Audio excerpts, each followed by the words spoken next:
Tollywood heroine Samantha ప్రస్తుతం మా ఇంటి బంగారం సక్సెస్ ఎంజాయ్ చేస్తోంది. కేవలం రిలీజ్ అయిన 3 రోజుల్లోనే ఏకంగా 43 కోట్లకు పైగా వసూళ్లతో అదరగొట్టింది. ఈ సినిమాకు నందిని రెడ్డి డైరెక్ట్ చేయగా శామ్ తన సొంత బ్యానర్లోనే నిర్మించింది. ఇదిలా ఉంటే శామ్ పై కొన్ని రోజులుగా రూమర్స్ వినిపిస్తున్నాయి. శామ్ ప్రెగ్నెన్సీతో ఉందంటూ వార్తలు వస్తున్నాయి.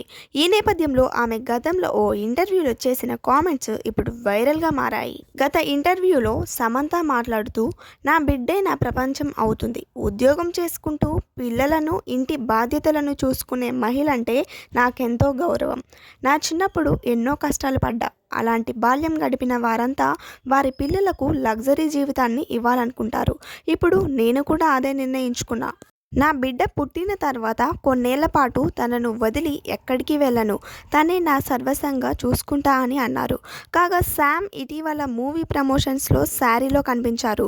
బేబీ బంప్తో ఉండడం వల్లే ఆమె అలా ఈవెంట్స్కు హాజరయ్యారని నెటిజన్స్ భావిస్తున్నారు. సమంత, రాజ్ త్వరలోనే గుడ్ న్యూస్ చెప్తారని ఫ్యాన్స్ భావిస్తున్నారు. ఇంతకీ మీరేమనుకుంటున్నారో కామెంట్ రూపంలో తెలియజేయండి.